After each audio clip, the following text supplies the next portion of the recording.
Hey guys, this is Joel from the Fincastle Pokemon Gym. So I took the last few weeks off from creating content because first, rotation was taking place at the end of March, and there was not any point in discussing that format any further as far as I was concerned. And second, because we had a lot of travel for my business, Dark Moon Japan, going to Kansas City and Chicago, we've been all over the place. I just didn't have enough time. I thought about compiling all of my now old format lists that I never got around to making videos of here and just posting all of those lists. But that would have been a lot of work to compile all of that, and a lot of work for an unpaid hobby like this channel currently is. I've said before, I have tons of material that I can share, but not until I get enough of a following to at least get some monetization or something to justify spending the better part of most of the week down here working on videos. Now, I'm not tooting my own horn, but I am one of the most innovative minds in the game. It just comes from experience. I've got more years experience with the competitive side of the game than most of its players have been alive. So I'll continue to make content as I have time for now. If you like what you see and want more, share this channel and help it grow. I'm starting off the new format with a family favorite, which isn't always an option, but thankfully this time it is. Now, one of our earliest forays into the competitive side of the game was with Feraligatr Prime. Back then, Logan's creation was Feraligatr Prime with Magnezone Prime and the Spiritomb, I think from the Arceus set, which he used to blank the entire field in 2011 and win his first regional championship, which he did without dropping a single game all the way through the tournament, which is pretty crazy if you think about that for a minute. As the Black and White era began, both Logan and I won Battle Roads and City Championships several times at the same event with Feraligatr Prime and Kyurem from Noble Victories. With that deck, we just glaciated our opponent's entire field into oblivion. But speaking of oblivion, that's kind of where Feraligatr went for a long time after that. It wasn't until the summer of 2024 that I messed around with the Temporal Forces Feraligatr that's still in the format, and created the deck that you can still see on this channel. And apparently someone did, because it broke into the tournament circuit at the beginning of 2025 and netted a handful of top spots to players at events around the world. I never got any credit for that creation. That's fine, that's not why I do this, but it was kind of cool to see it break into the format. I've had my eye on the new Mega Feraligatr EX since it came out, but I planned on holding it to start off the season with, and now we're there. So without further ado, Mega Feraligatr EX is a Stage 2 370 HP Water type, and it is a Mega Evolution, which means when he is knocked out, your opponent takes 3 prizes. Feraligatr has no ability, 1 attack, weakness to lightning, a 3 energy retreat cost, and possibly the worst design for a Mega Evolution that I've ever seen Pokemon make. I mean, come on, I'm not an artist, but I could have done better than that. I don't know. I hope it will grow on me eventually, maybe after I play the video game. But this No Frills Pokemon is meant to do one thing, and one thing only, and that is blow up whatever is across from it. Or I guess with Feraligatr, perhaps I should say chew up. For 2 water energies and 1 colorless, his attack Mortal Crunch does 200 damage. But if your opponent's active has any damage counters on it, then it does an additional 200, which raises that total to 400 damage. And 400 damage one hits everything in the format with no additional cost, like having to discard energy or having to wait a turn to attack or anything like that. Only a Hero's Cape on one of the other big megas can keep this beast from devouring you, and I haven't seen much of that kind of deck in the format so far, so right now he looks like he will pretty much dominate anything that comes across from him. And my goal in building this list was to figure out just 2 things. First was to figure out a way to get damage on the active before attacking it so you could activate that extra 200 damage. And then secondly, it was just how to power the attack as quickly as possible. Now this deck functions mechanically a lot like the regular Feraligatr deck. You can use Monkey Dory to move damage off of any of your Pokemon, thereby activating Mega Feraligatr's extra attack damage. And if you don't have any to move, you can create it yourself using your regular Feraligatr and his ability. As with the regular Feraligatr deck, getting all of the energy in the right place in a timely manner is the challenge of playing this thing. We'll get to that in a second. Let's look at the Pokemon first.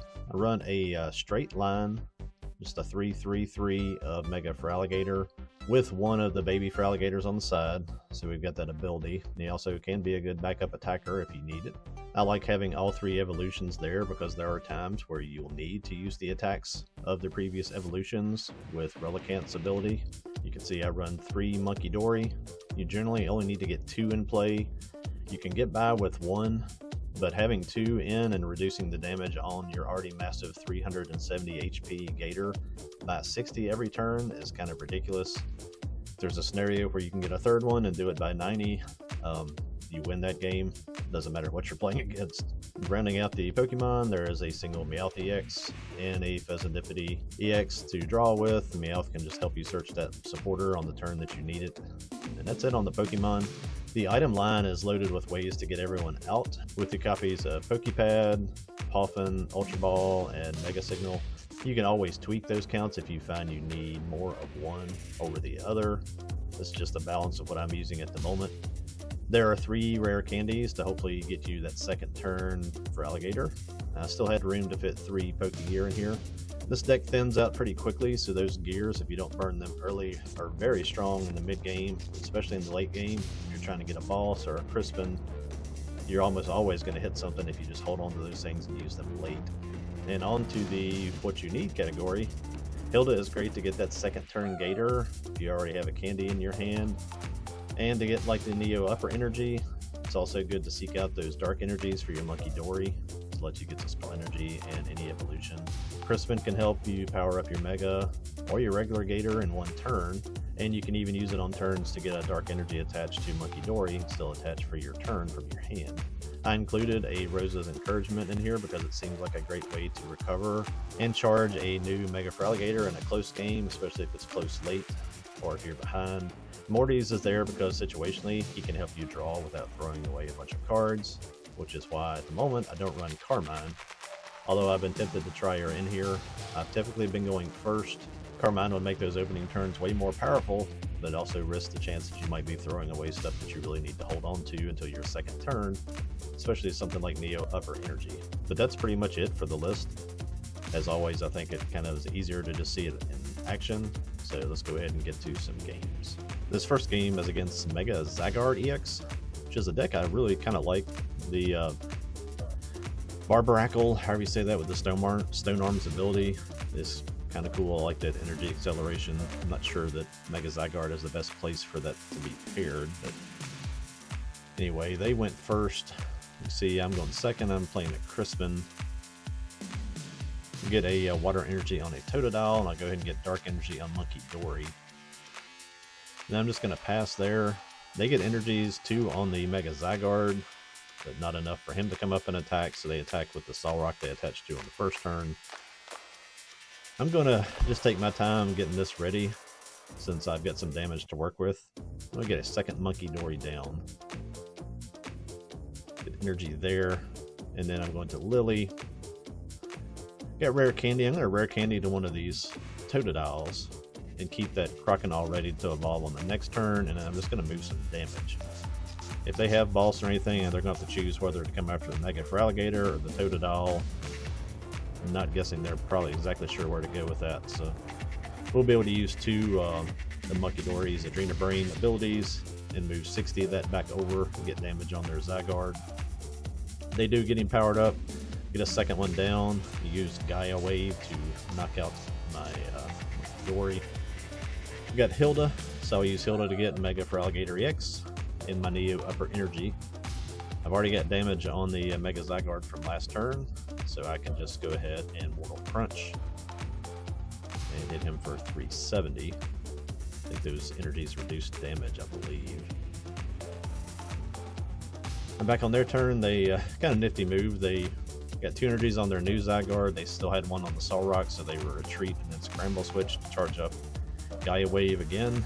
You get 200 on me, but unfortunately that just sets me up for an easy knockout to finish the game. I've got all kinds of stuff in my hand I can do. I don't need to do any of it. Move damage over with Monkey Dory, and in 2 attacks, take all 6 prizes. That's the world we live in now with Megas. If you play a Mega deck, it can be a very quick game. There's the 370 again. 3 more prizes and the win. This second game is against Zoroark EX, and this one is a good illustration of making sure that you check your deck and you have your early searches to see what's there. because I almost threw this one away by planning out a play that was not there because something is prized. Picking this up on my second turn, just evolved a Croconaw. I've got him charged up with my Neo Upper.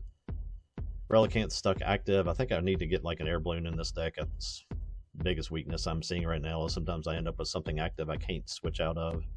They knock out my Relicanth. This is the play. I've got my Feraligatr. I was going to get my Hilda to get out the Feraligatr, the baby Feraligatr, so I could put damage on myself, move it over with Monkey Dory, and then knock out this active Zoroark. He was prized, so I had to get the Mega Feraligatr. I have no way to get that damage moved over. I'm going to get a Totodile down with an Ultra Ball. And kind of debating whether I should have. I went ahead and did Mortal Crunch for 200. Thankfully, I'm not sure if they realized they could have one-shot me on this turn because they could have used Reshram's attack and hit me for 400. They retreated the damaged Zoroark and came up and hit me with the copying Zekrom's attack and got 250 on me. I evolved that Totodile to Croconaw and played Lily's Determination. Got another Monkey Dory down, bumped their Stadium. We use that Pokepad, get out Croconaw just so I don't draw him.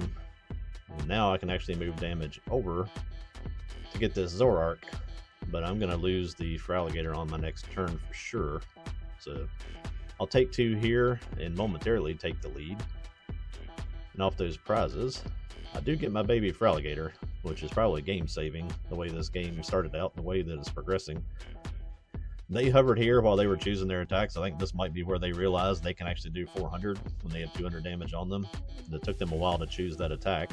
I'm going to evolve to my regular Feraligatr, and then this is kind of playing as creatively as you can. I've got Crispin, but I need a water energy in my hand, so I'll attach with the Crispin to the active Feraligatr, playing pad just to make sure that Pheasantipity is there.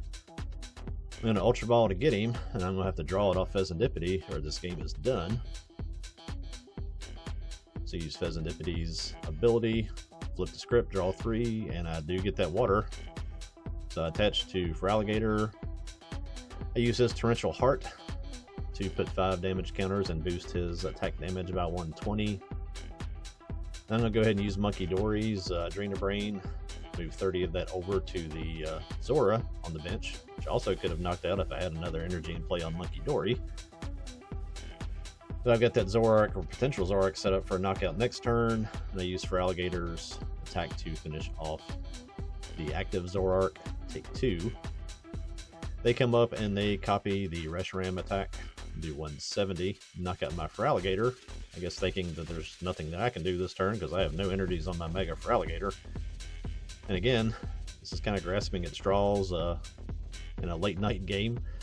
But I'll use Meowth EX to get Rosa's Encouragement. 2 energies from the discard pile to a stage 2. I get 2 waters there. I'll attach a Dark Energy. Already got damage on the Zoroark from the turn before, and I will Mortal Crunch. Hit him for 400 and pull a win out of my Alligator Tail. So Mega Feraligatr is one of those decks that I am going to be testing and tweaking constantly this season. I like where I have it, but there are still things I want to try. I want a 4th Totodile for sure, because far too often I have to start a Monkey Dory or a Relicanth in the active spot, which also points out that I need an air balloon or something to switch. And I thought the Stadium would cover that, but it can't switch out the non-water Pokemon that I keep starting. So I don't know from there. I think the energy count balance is perfect. I could see dropping the Morty since I only play one of those anyway for another Crispin. Second Baby Gator would also be nice. There are lots of things to consider. All I know is that I am thrilled to be playing anything with a competitive Feraligatr in it, and this deck has the potential to be very strong in the format, especially right now with no current Lightning contenders to be in its way. But that's it for this week. It's late, but better late than never, I suppose. I would greatly appreciate anything to keep this channel growing, so subscribe if you have not, and hit the like if you enjoy the stuff that I come up with. One day when things slow down and this channel gets big enough, I can be your one-stop shop for everything Pokemon. I guess we'll get there when we get there. But thanks for watching. Until next time, be not afraid. Later.